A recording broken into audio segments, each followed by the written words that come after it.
The views expressed and the opinions given by the individual host and their guests do not necessarily reflect those of ParaX, its affiliates, or its sponsors. It's coming. All these voices.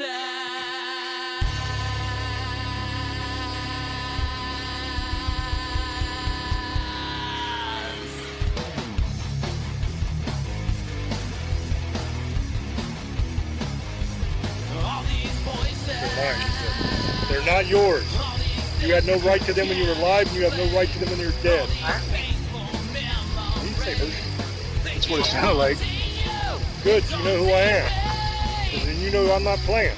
You're going to let those women go. In Jesus' name, you're going to let those women go. Is there a demon here watching us right now? Watching us right now. Hello, everyone, and welcome to another episode of Staring into the Abyss. I am your host, horror author James Hershey Jr., and with me, as always, my co-host, old boy James Ash. How you doing, brother? I'm doing pretty good. How's everybody's night tonight?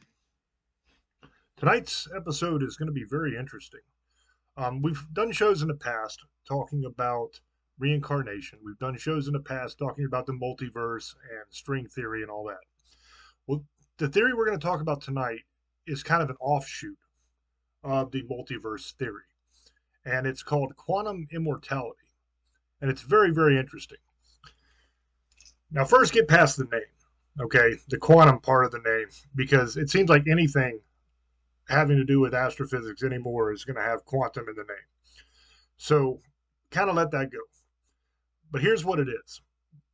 The theory of quantum immortality basically states that death doesn't actually exist, that we never actually die, that we are, in essence, immortal.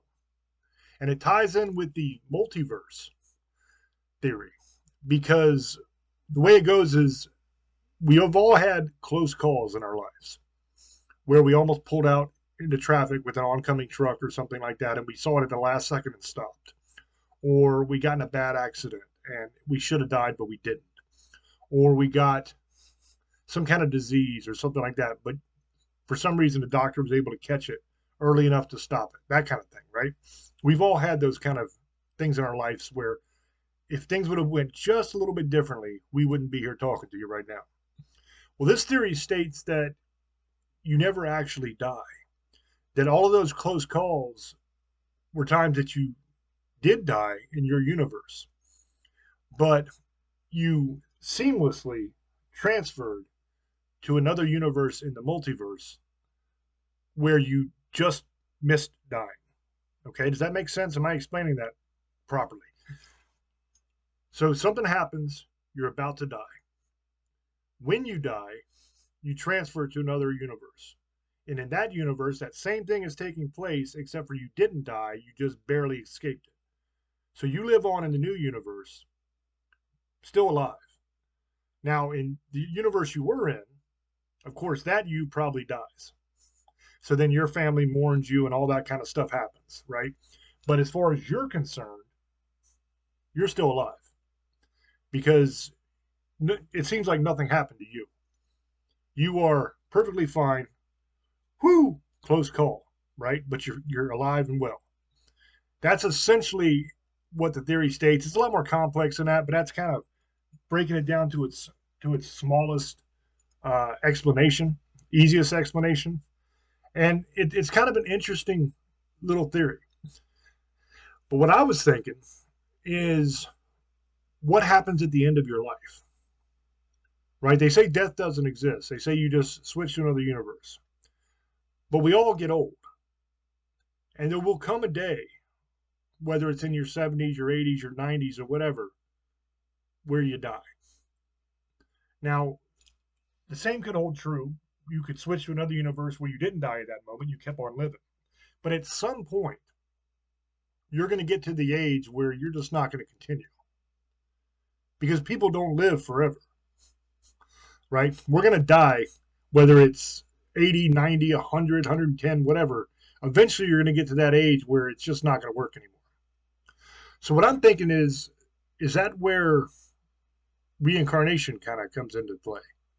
You know, is that where you reach the end of that cycle where there are no more alternate universes in which you survive? So at that point, maybe you go into an alternate universe where you were just being born instead of an old man or an old woman. Now you're just being born as a baby. And maybe you're still a guy. Maybe you're a girl now. Who knows? Maybe, you're whatever. But it's still you.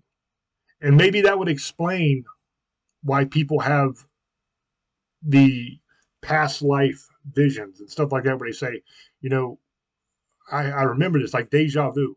I remember this happening. I remember that happening.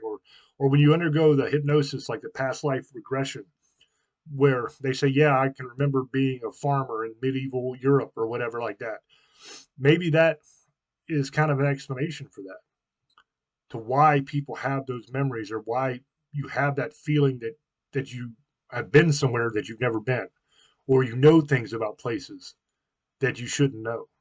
Because we've actually talked to people that could literally tell you at a place they've never been exactly where something is located. And it's there.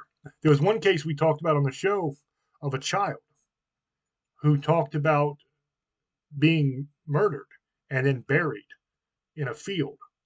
And the child was able to give exact directions to get to that grave, to where they were buried. And when they actually went and searched, there was a body there.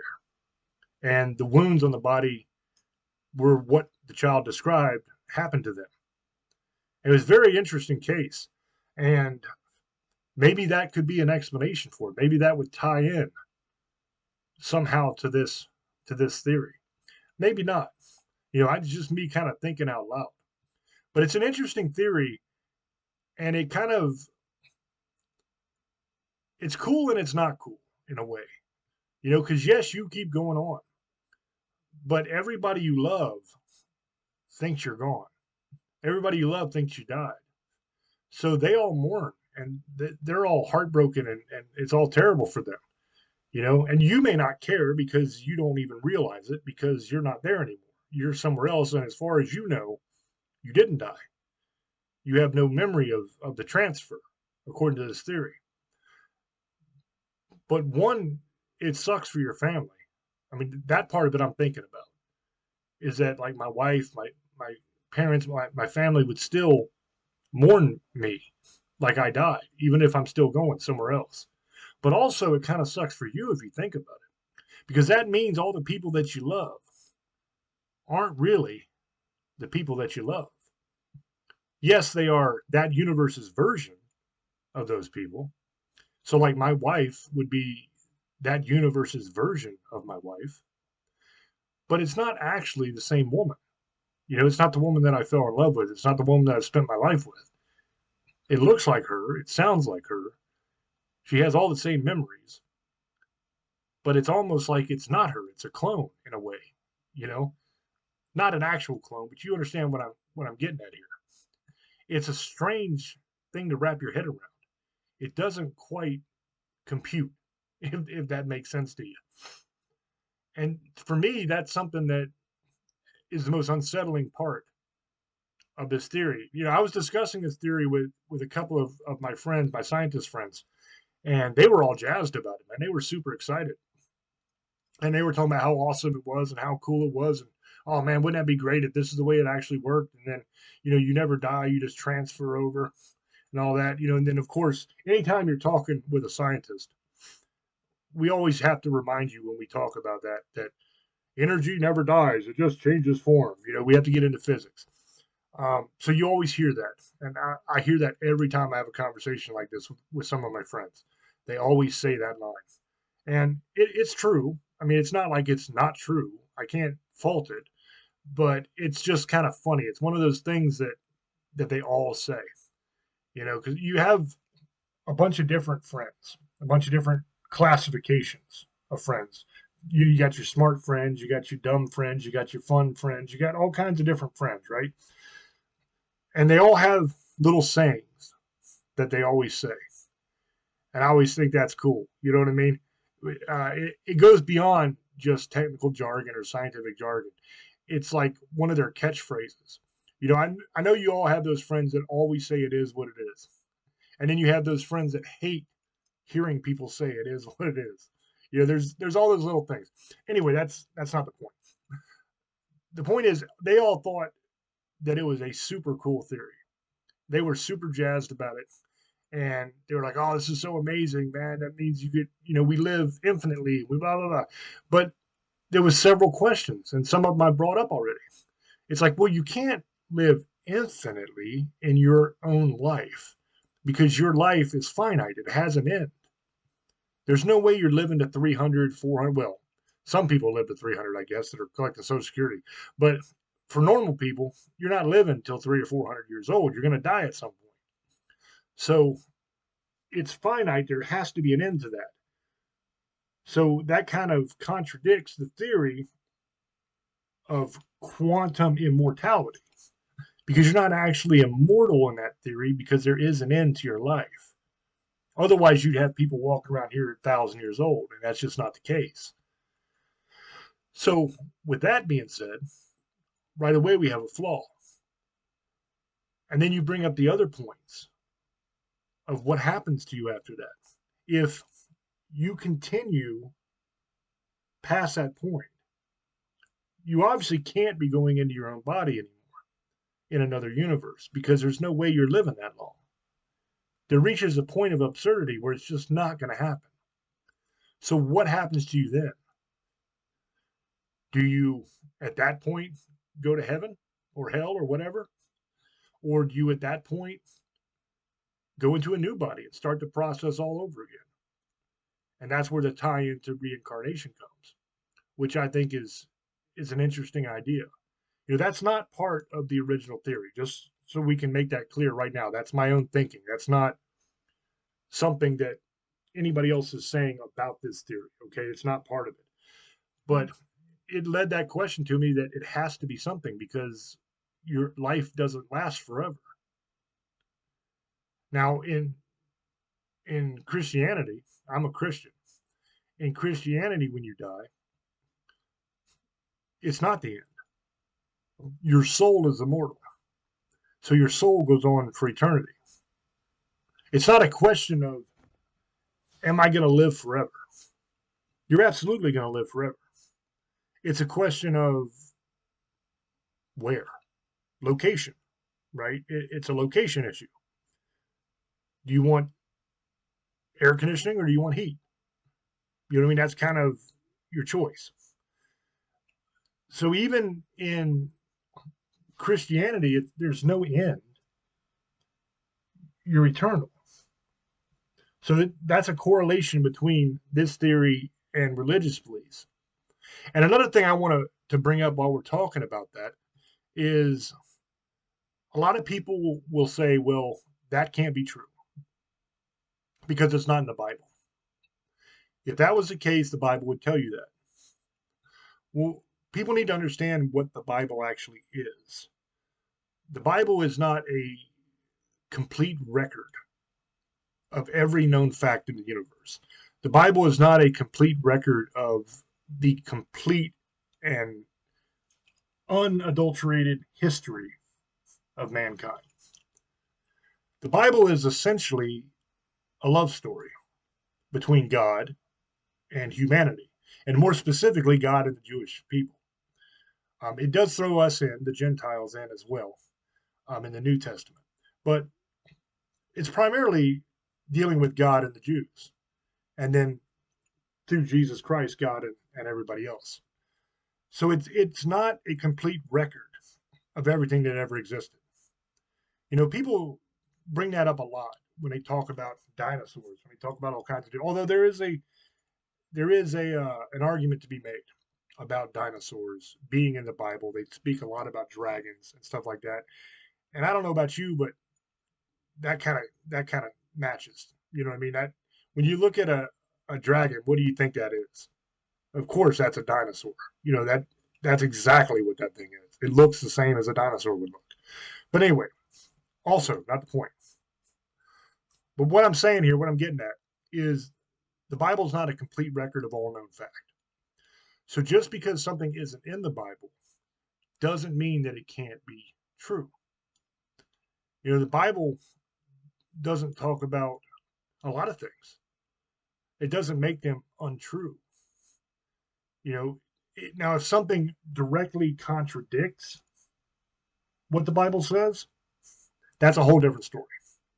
Then as a Christian, you can reasonably say, you know, this is what I believe. That theory completely goes against what I believe. So there's a case to be made there, right? I can understand that. But the Bible doesn't really go into a lot of detail about what happens after we die. It's vague. It does give an explanation, but it doesn't really get into specificity on it, right? It'll say to be absent from the body is to be present with the Lord. Okay? So after you die, you're either going to heaven or you're going to hell. So it does tell us that.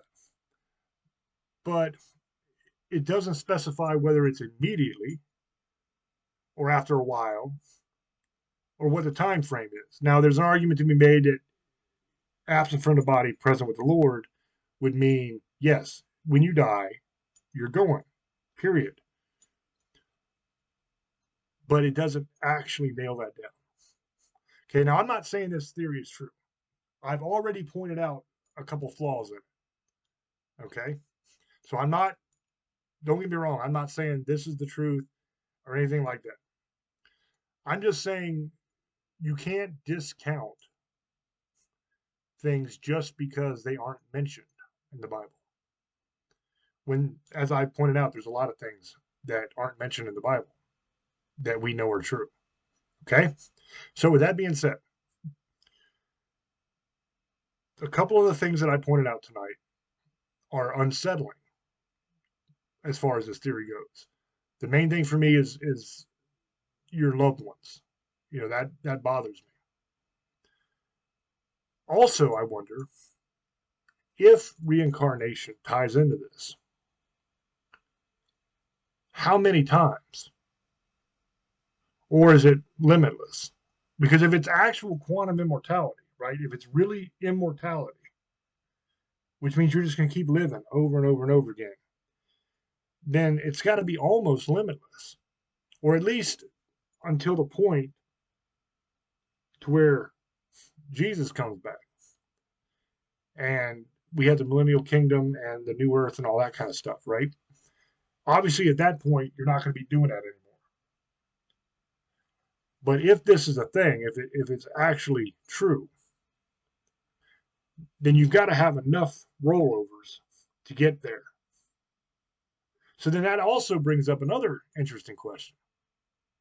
If that's the case, that means every one of us has done this a lot of times, over and over and over and over again. And then you got to look at population. That's another thing that these people aren't thinking about. Population numbers. Now, we know that at various points in our existence, and I think our existence goes back way further than we have record of. I think we've had civilization built up with advanced technology and it's got destroyed. We talked about that last week or the week before or something like that, with the asteroid show and Earth's destruction. I think that's happened over and over and over again in our history. But during all of that time, we've had different levels of population. So when you're dealing with different levels of population, does that mean that not all the souls are here? Because you have to have at least the amount of souls that we have on Earth now, which is like, what, 4 billion, 7? I don't know, even know what the number is anymore. It used to be like 3.4 billion a long time ago when I last learned the number. I don't know what it is now. But anyway, a lot of people, billions of people. That means you got to have billions of souls that can populate the Earth. So each time someone dies, that soul is now back in the pool. It's available to go back down to Earth. Okay, so that makes sense to keep it going. But what about before? What about when there was only 5 million people on Earth or 10 million people on Earth? What about those billions of people? What were all those souls doing? Were they just kind of hanging out, waiting for a time to be here? You're just kind of waiting in line? Or, oh, somebody's having a baby. I can go. Is that what's going on? I mean, that's another flaw in this theory that doesn't make a lot of sense to me. You know, it just doesn't track. Because if this was the case, then that means you don't actually die until the end of your lifespan, which is like anywhere between 100, 120 years, whatever, right? Long time. And back in biblical days, it was a lot longer, right? So if you're not dying for all that time, really, you're just going to another universe, then that means all of the souls that are here now would have to have been here before. And if that's the case, then why don't we have large populations going all the way back? There's mass die-offs. And we know from DNA and genetic studies that everybody that's here now can trace ourselves back to either a single pair or a very small group.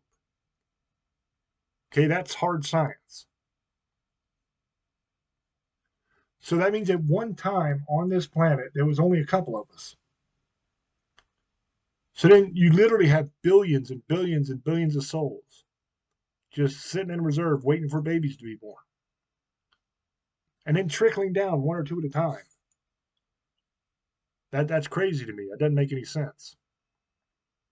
I think it's much more likely that when you die, your soul goes either to heaven or hell, just like the Bible says it does. And it doesn't keep going and going and going. I mean, yes, your soul lives on, it keeps going and going and going, but not in another universe that is the exact replica of this universe, except for you didn't die in it. Now, the multiverse theory is a very interesting theory. You know, I'm not saying that the multiverse theory isn't true. You know, it very well could be true, but I don't think quantum immortality is true. It's interesting. I really enjoy talking about it, and I've had some really good conversations about it. But you got to get past those couple major flaws in the theory. You know, one way that I said earlier, the reincarnation thing, that's a way to get past that reaching the end of your lifespan thing. But then you got to get past the population numbers too. That means there's mass amounts of people that are just waiting around to be reborn. So it's not really immortality then, is it? You're not actually living. You're just kind of chilling, waiting. Or maybe is that what ghosts are? You know, is that some kind of version of what they would call purgatory, where you're just kind of hanging out, waiting to come back? All very interesting and very legitimate questions. And see, that's what science is. Science is questioning. You know, I hate it when I hear people say that the science is settled. You're not supposed to question science. That's ridiculous. That's how you science, is by questioning science. No science is ever settled. None. I don't care what it is. You can question it. And when you question it, you come up with your own theory, you test that theory, and it either fails or it works.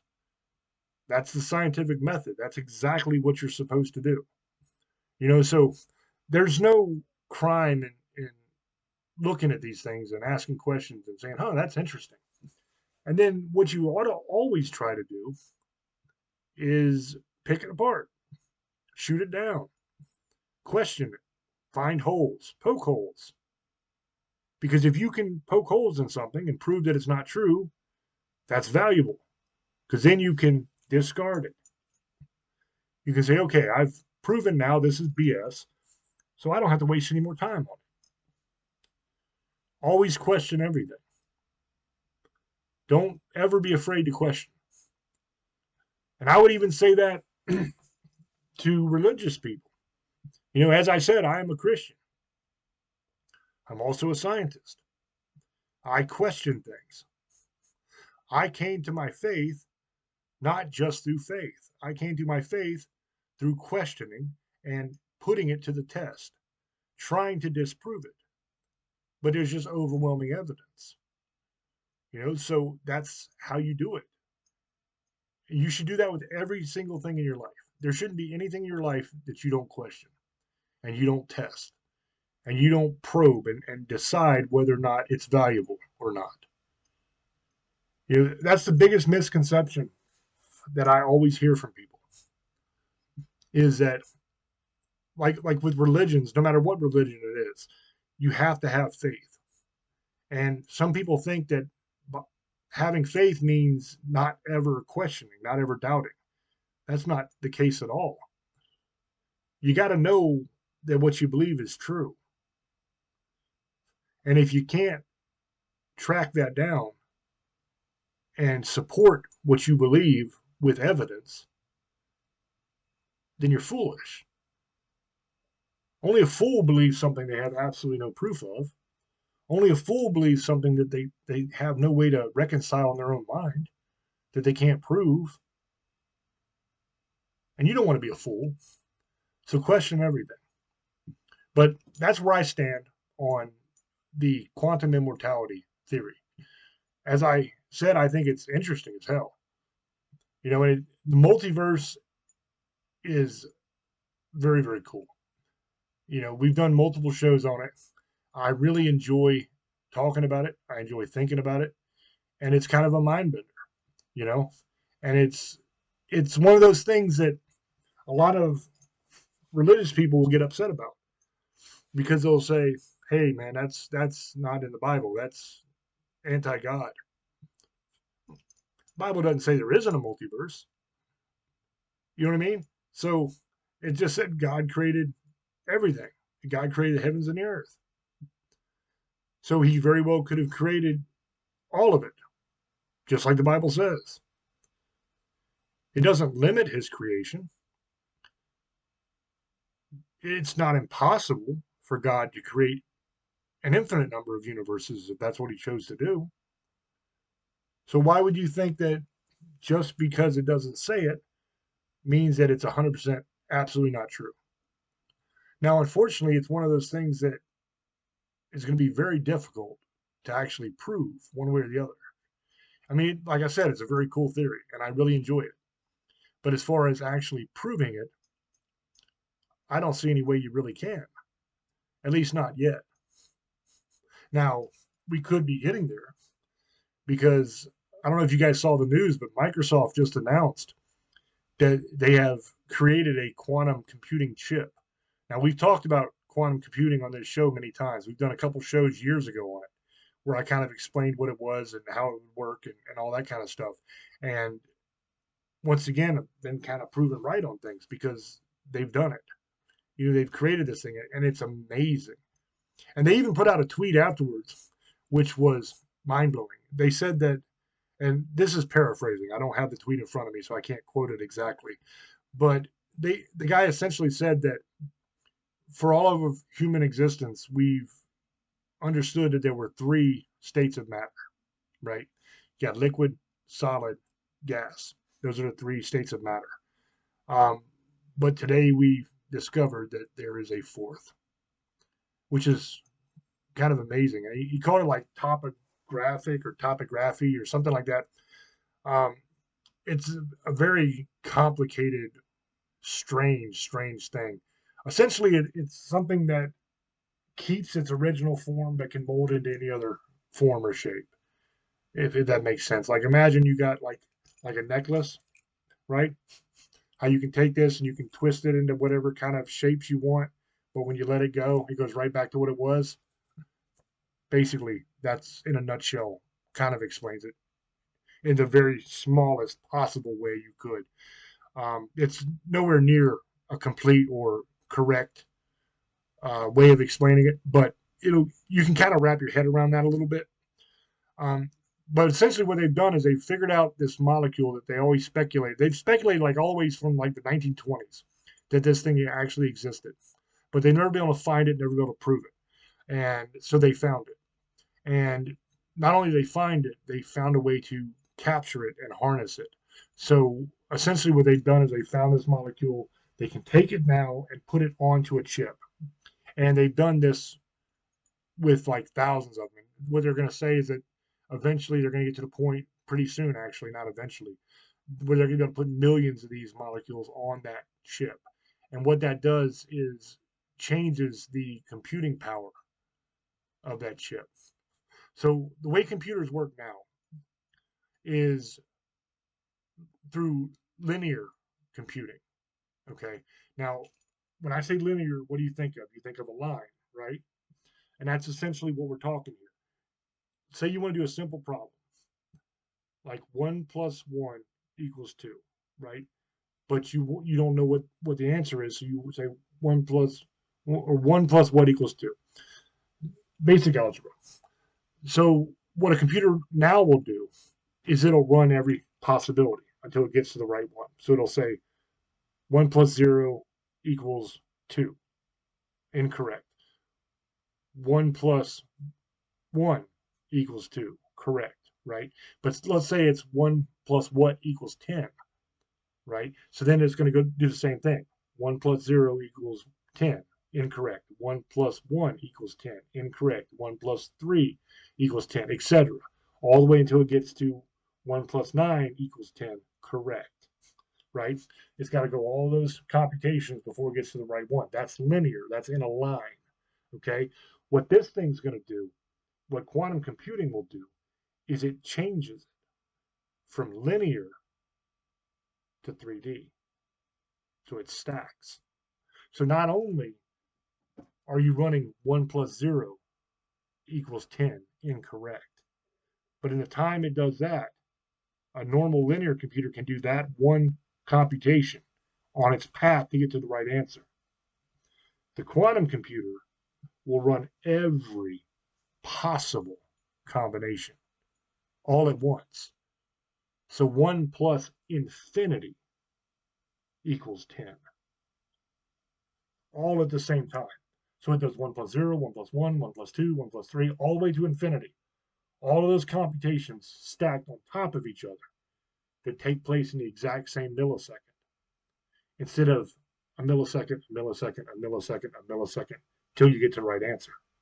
So what that means is it's going to cause the computing power to skyrocket. We're talking millions and millions and billions of times faster and better. So essentially, that one chip is going to have the computing power of the world's fastest and smartest supercomputer that has a server farm that's feeding it and giving it computing power to do all these computations. A server farm the size of the planet Earth. That's what we're talking. That's the scale of magnitude better that we're talking here. So what does that mean in reality? What does that mean in a practical sense for all of us? That means if you have a problem, let's say you want to cure cancer, okay? And you'll say, find me a drug that will cure cancer. What a normal computer will do is it will run an experiment. It'll say, okay, we'll take this drug at this dosage onto a cancer cell. What happens? Okay, that didn't work. We'll take this drug at this dosage, every possible dosage of that drug in a linear fashion, one after the other, until it either accepts it or denies it that it's not going to work. Then they move on to the next drug, and they do the same thing. It takes a long time, okay? What the quantum computer will do is do every conceivable combination of drug and strength of dosage all at once. So you'll have every conceivable drug, every conceivable strength, all stacked up and down like this again, taking place at the exact same time. Take a different problem. Say you say, I want to make flying cars that will hold 10 people never crash, and the climate inside will be the exact temperature that every single person likes. Nobody will be uncomfortable, even if they're different temperatures. Go. Once again, normal computer today starts doing different combinations, and it's linear. Takes a long, long time.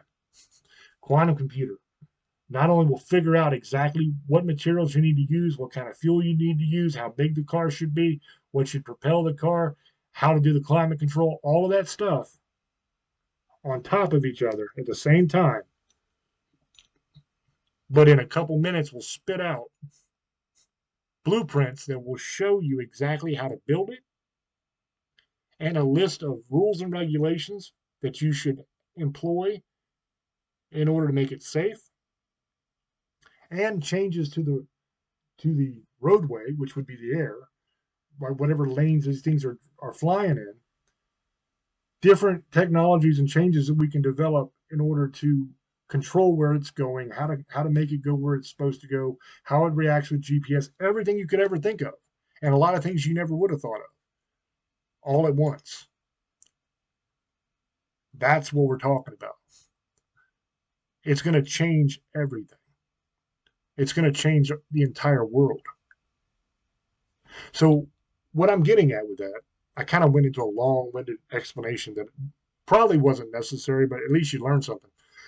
Um, what I'm getting at is maybe now that they have that, and once the quantum computing advances, because we're talking, it's not going to be like it is now. Right now, technology advances exponentially, so it's faster and faster. But once quantum computing comes online and really starts being utilized, it's not going to be like every 12 months you're going to advance like 5 years. It's going to be every 12 months you're going to advance 50 years or 100 years or 1,000 years as far as knowledge and technology. It's a whole new world. I mean, we're going to get cures for things they never thought that we could have. We're going to have technology that it's going to seem like magic compared to what we have now. It's going to be amazing, right?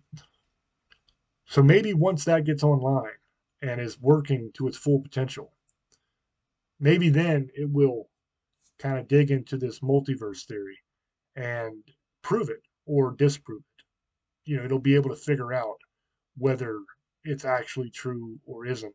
And not only figure out the answer to that question, but also explain why. Give us the evidence. Show us how you came to that. As they used to say in grade school when you were doing your math, show your work. Let us see what the hell you're talking about. And then once you show your work, okay, now dumb that shit down because I still don't understand it. You know what I mean? So you have to dumb that shit way down so us normal people can kind of get it. But maybe once we get to that point, we'll know for sure.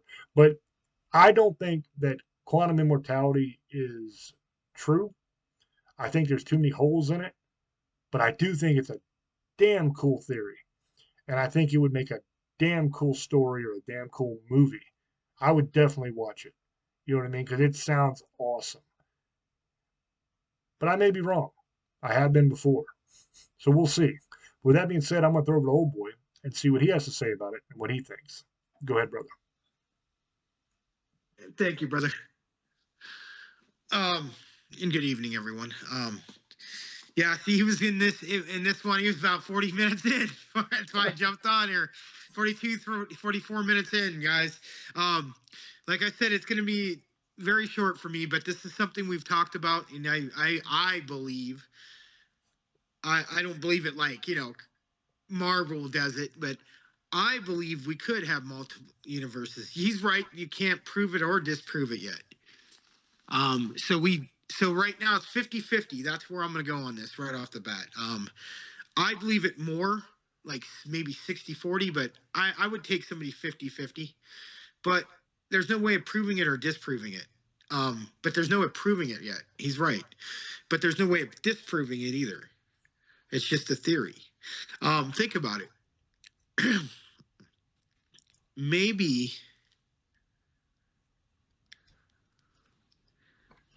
and this is a theory, Maybe this is multi-universes for a point, a thing. Maybe this is all about spiritual, whatever you want to believe. Maybe that we keep living it till we get it right. Maybe that's what hell really is. You got to keep living it, your life in different forms. And that explains a lot of things too. You have a lot of people that they felt like they used to be, like James was saying, it could be another sexual being. They could have been a woman or female or something else. And that's why there's so much of ability of both. Maybe that's why people have hard times dealing with certain things, because maybe they really were like that at one time. And that's why we have these, and it's really nothing wrong with it. It's just that you're just reliving a life that you lived. That's why you have certain attractions. That's why you like certain things. Like you've been to places, deja vu, I've been, and I feel like I've lived there forever. And I've never been there before. That happens a lot. I believe that. I believe that that's why we have certain things. Maybe that you keep doing this over and over in another universe till you get it right. And if you don't, that's what hell is. You keep reliving your life and you never really get any kind of stoppage. People think torture is everything. That's getting tortured, beaten, killed, re-killed constantly. No, what real hell would be is living the same life over and over, just as something different. Same situation. Maybe James isn't James in this reality. He's Jane, and I might be Jenny. And we're female versions of ourselves, and we're doing the show right now. And I'm just saying, you guys think about it. That's the way you want to do it. Maybe that's the truth. Jill and Jenny are doing the show right now, or Jenny and Jennifer are doing the show, and it's a version of me and James. Hopefully, damn better looking than what we look as men. But it is what it is. Maybe there is. Maybe this show's being done in 20 different universes, just different looks. Maybe we're reptilian or werewolf looking or something in another life form or something. You never know. I'm just showing examples. I'm just trying to make the show funny. But that could be true. And maybe somebody that you like get super connected to and you've known forever is just somebody you just keep going through the time. It's just a different situation. Some people's just different than others. See, it was worked. And I'm not saying this, maybe the way we look at everything we're doing is just the way we look at it. It's our own version of what we're going to be dealing with forever. And maybe we just die and there is a heaven and a hell. Maybe there isn't. Maybe there's just a heaven. Maybe there's nothing. Maybe we just relive something else in another world. Or maybe that's what hell really is. You get thrown back into the wolves again, and you get to rethink of your past that haunts you. That's a hell, if you think about it. A hell with nothing. Like there's nothing. Say that it was just me here sitting in a room with nothing for the rest of my life. That would be hell. There's no one to talk to. That would be a living hell. You'd rather be tortured because that's something. But I'm just throwing theories out there. Doesn't mean it's true. Like James says, the Bible is more of a love story between God and human beings, a story, a manual to live your life. There's nothing wrong with that, but it doesn't mean it doesn't say everything. Every little syllable it doesn't mean anything. He's right. It doesn't mean that there isn't other universes and he's just there everywhere. Or I'm just just showing you examples of that. That doesn't mean anything. There's so much stuff that's been left out of the Bible, and taking out the Book of Eli, just other books that we know were originally. Enoch was in the Bible at one time, and they took it out because it's too crazy and too out there. And I was like, no, if you read Revelations, I'm sorry, but that's just as bad. So I'm just like sitting there thinking, why would they think that's crazy? Well, whatever. It's not, doesn't mean that we're not in multiple universes. It doesn't mean that. And you know what? Thinking about that would be what a hell would really be if you think about it. You just have to keep living it over, and eventually before you die, you remember your life. And if you messed up, you're going back to do it again. It's something else. It's always going to be similar. You're always going to have the same people, but they might be in different genders, or they might be or something else. They might be a best friend. Your best friend could end up being a wife in another world. I mean, it's crazy as it sounds. It's the truth. And that they're a woman in another world, or I'm a woman in another world. I could be married to my best friend that is still him, but I'm a woman and my name's Jill. I'm just showing you examples of how this could really work and how crazy it could be. It's the truth. And if you think about it, maybe that explains everything in some weird way. But some people just did not want to change, and they keep doing the same shit over and over. And you just got to keep reliving it. And it just gets worse and worse, and harder and harder every time. So, I mean, it's a living hell. If you look at it, it's hell getting to heaven, I guess, that old saying. But I actually enjoy this show because I believe this. I actually like the Marvel Universe. I like the Quantiverse. I like all those theories. I like this theory. I believe there's a possibility. I don't 100% can prove it, but I believe that there's a possibility on it. And I kind of believe that there's other universes that we're all in, maybe different. Maybe we're all the same. Maybe it's the same fucking person. It's just a different situation. Maybe I'm doing another show, but I have somebody I don't like here that I like there, and me and James don't like each other in an alternate universe. We're enemies, or we don't even know each other. That could be a possibility. I'm just showing you theories and how this would work and how crazy it sounds, but it could be real. I could be a carpenter in another world, and James he works at a donut shop for all I know, and we're not even doing the show in another world. We don't even know each other, or I just go in and buy the donuts and we talk there like we do here, but it's not on a show.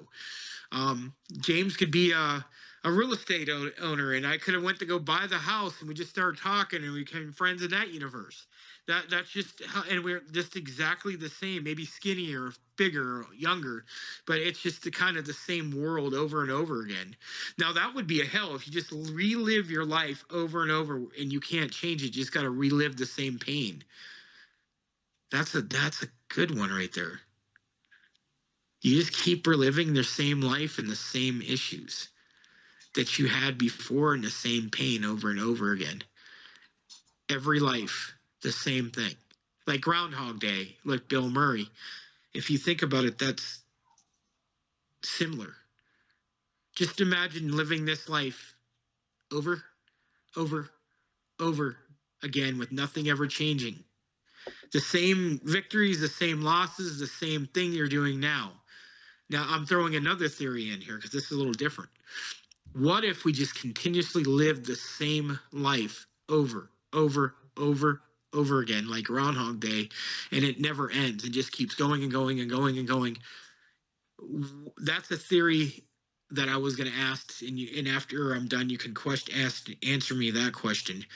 What if this is just, and that would be a hell, because you're reliving the same thing over and over and over and over again forever. That's just what your punishment is. Say that you live the same life. And yeah, I love some of the stuff that's happened in my life, but I wouldn't want to live it over and over and over and over and over again. The same pain as I had. People have died and I miss. That would be a hell, and I just do it again and again, and it's the same story over and over and over again. That would be kind of a hell. And I'm not saying it like we're not talking about heaven or hell. I'm just saying that would be kind of a theory that would be over and over again. It would kind of be a hell. It would be a heaven. It would be just a purgatory of just continuously doing the same thing over and over again. I don't believe that. I believe there's other universes. I believe there's at least 100 of us somewhere. I believe that we're all different. We're different looking. Maybe we look like this, or maybe we look like zombie man or a zebra man or something like that. Zombie man, a zebra man, or like a lizard guy or something, or maybe I look like a tiger and James looks like Winnie the Pooh or something, like the movie. Maybe he's a big bear and I'm a fucking rabbit or something. That- with big old ears, and I'm fucking gray, and we're both gray, and he's a fucking, a bear or something. We're just sitting here talking, like, and then it sounds like the same that we and him are talking, but maybe it's another language we can't understand. This is just how ridiculous it could be. Like, just imagine, like, we're superheroes, like I'm Wolverine or something like that, and he's like Spider-Man, and we're running around fighting crime. That's just the reality of it. That would be kind of cool. I wouldn't mind having Wolverine's like powers, dude. Like you live forever pretty much and fuck people up. That would be pretty cool, man. You got those blades, dude. I would love. Oh, there's so many things I would do. Oh, those blades are sexy, especially on certain people you don't like. Let him punch you, it doesn't do nothing because you're made out of metal. Just fucking beat the shit. No, dude, that would be Wolverine. I would be Wolverine, man. I hope I'm a Wolverine somewhere. I don't know. After you're done, you could tell me who you would be, but I would be Wolverine, man. That would be badass. Kick some people's asses, dude. Oh yeah, I'd be purposely cutting things up, just to do it, man. That would be cool. That could be like Deadpool. Remember, like you kept seeing different Wolverines and different worlds and different versions of Wolverine, and he got the worst one. It was a drunk and a loser. But in the end, you always end up doing the same thing, what you're supposed to do. Just you have a different life. Some people are rich, sometimes you're poor, sometimes you're dead. You died young, sometimes you lived to 100, sometimes you lived to 5, 8. It didn't. Sometimes you weren't even born. That's what I believe. I believe that we're different universes, different situations. It's probably and like dimension 17. It's probably like the world looks like sherbet, and we have giant moons everywhere, like and we have like green antlers and shit growing out of our head, and I have like a big nose, and James got big ears, and we look like fucking weirdos, but we're it's normal because it's just a different dimension. And there's dimension 68. Maybe we're just like hairy. All our whole body's hairy, like hairy, and our faces are hairy, but like right here is bald. We look like the kid from Land of the Lost, kind of like that. Could be another dimension. Dimension 117. We're both women or something. Like I was saying earlier, dimension 75. You're a horse and I'm a cat, or something stupid like that. That's just showing you the examples of what I was trying to say. But it's a fun show, and you guys should be laughing about it when you guys listen to the show. It's kind of cool. It's just James gets into the technical, and I can tell the funny part of it, the comedy. But this is an actual good show. I'm glad he did it. It's something new, different. You guys are gonna like it because it has a whole comic book kind of sci-fi kind of like and biblical, and it has religion into it, so you guys will like it, and I hope you do. But that being said, there you go, James. That's all I really have to say on this one. On the subject of quantum immortality, the universes would have to be identical, other than the fact that you died. Because if they weren't, if I was a horse and you were a rabbit or whatever, I'm pretty sure I would notice. You know what I mean? I'm pretty sure I'd be like, wait a minute, something is different. So the whole idea of the theory is that it's seamless, that you don't even realize that you just died, that you're instantly in another universe. But as far as the multiverse theory, that theory is every decision that you make, everything that happens, there's an infinite number of universes where that outcome is different. So, like you're driving down the street, you turn left to go to work.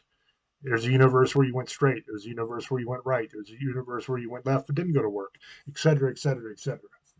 Right? For every little decision, there's a different universe. That's the theory.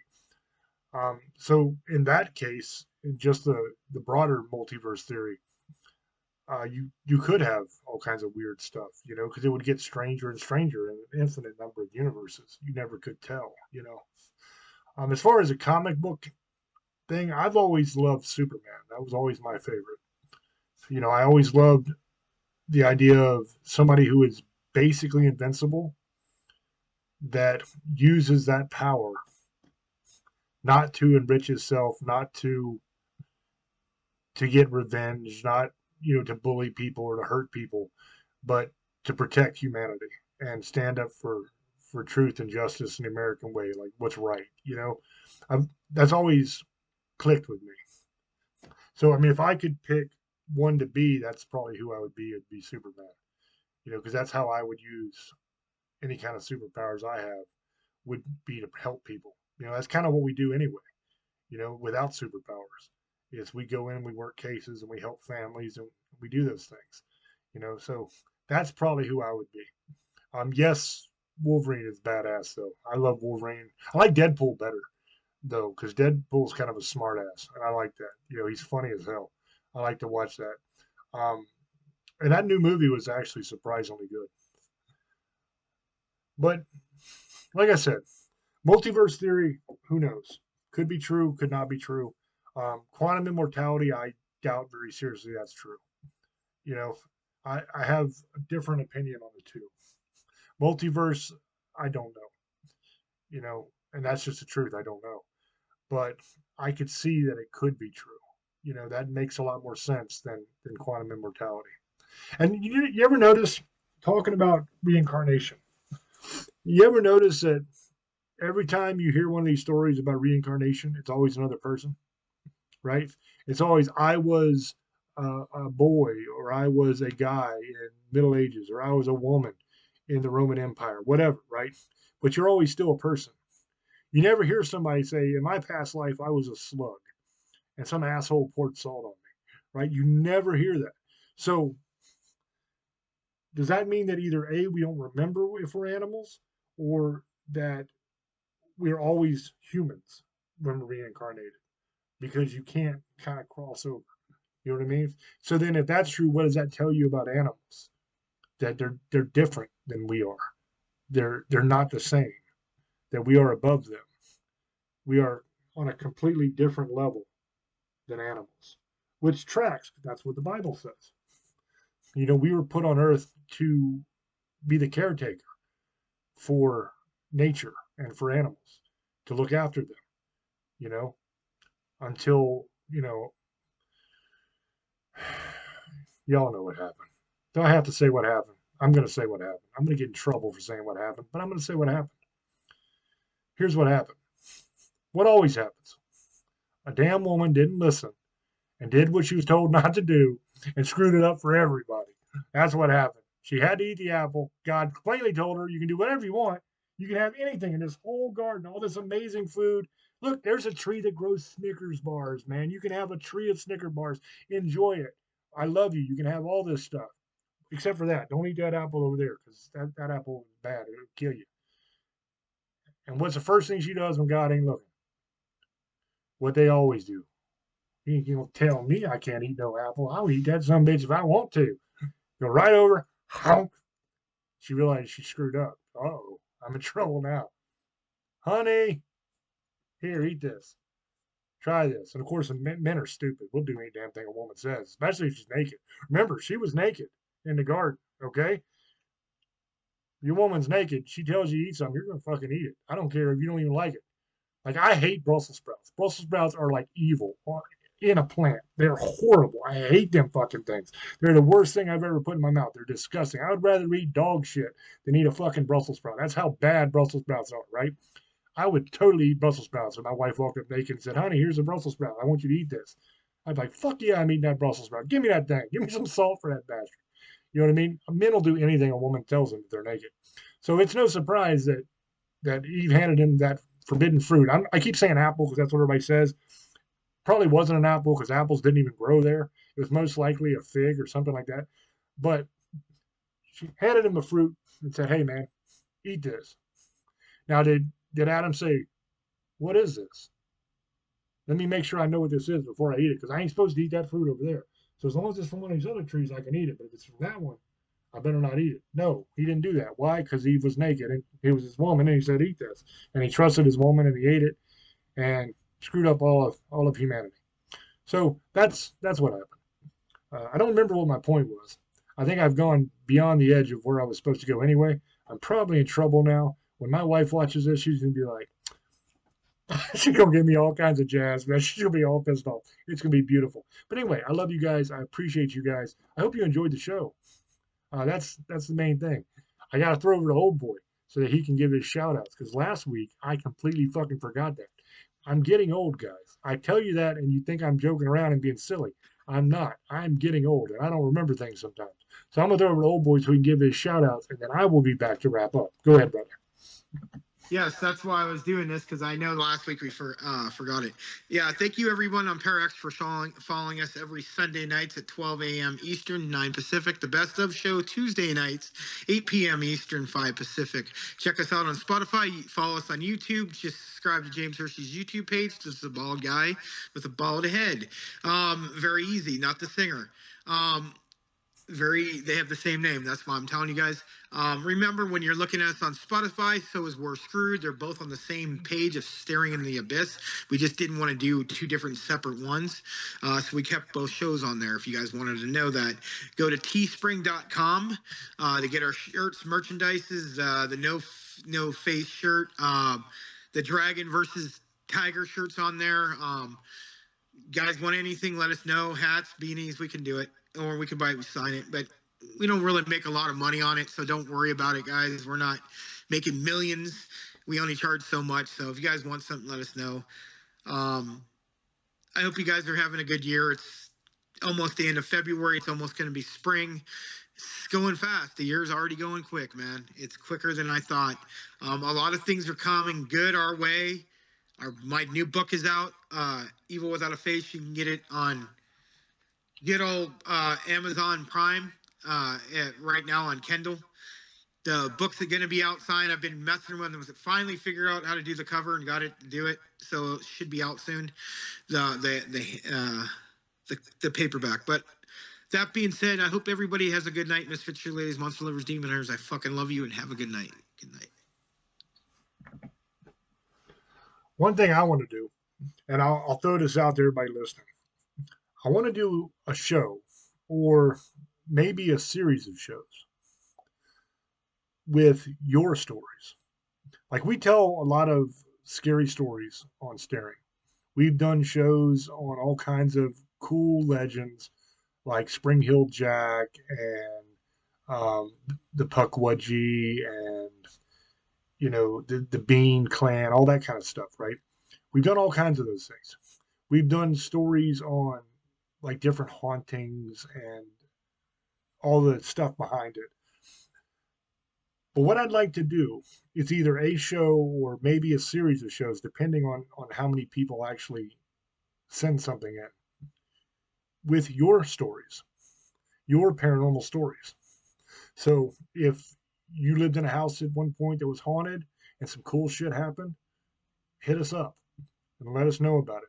You can either do it in the comment section of the YouTube video, or you can get in touch with Old Boy on Facebook. He's James Ash on Facebook, and send him your stories, or you can send them to me on Facebook as well. I throw out Old Boy first because he's got way more friends than I do. I'm kind of a hermit, man. I hang out in my house and I do my own thing, and I don't socialize that often. So, but either way, you can send them to me or send them to him. I'd really like to do at least a show, but potentially several shows with your stories in it. Because I'm always interested. Whenever I talk to people, it almost never fails. Whenever I'm someplace like at a convention or something like that, and I'm doing a signing or giving a speech or something like that. I don't do them very often because I don't like to leave my house much. But when I do them, it never fails. People will come up to me and they will tell me their stories of things that happened in their life or in their house, or maybe they grew up in a house that was haunted or something like that. And they always tell me these stories. And they're very interesting to listen to. And I was thinking about it earlier today. Me and the wife were talking about it. And it was actually her suggestion. She said, you ought to get your audience to send you in stories of their stuff. That would be interesting. And I said, yeah, I've been thinking about that. So I'm going to throw that out to everybody listening now. Feel free to contact us or leave the comments or your stories in the comments section of the YouTube video, youtube.com/James Hershey Jr. is the channel. And let us know, because I think that'd be very, very interesting. I think that it would be interesting for you guys as well to listen, because I know I'm always very interested in it when I hear the stories. They fascinate me. So it'll be fun for us. It'll be fun for you. So if that's something that you'd like to see, then share your stories and, let everybody know that we're looking for that so they can send their stories in. With that being said, I love you guys. I appreciate you guys, and we'll catch you on the next one. Till I speak to you again, love many, trust few, and do harm to none. God loves you, and so do we. Bye-bye.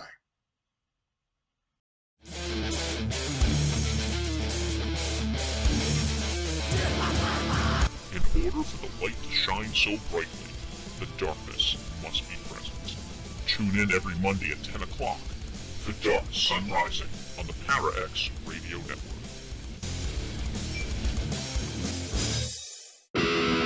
Hey, this is Lee. And this is Michelle. And this is Dustin from the Dead Zone. Your source for everything paranormal, ParaX.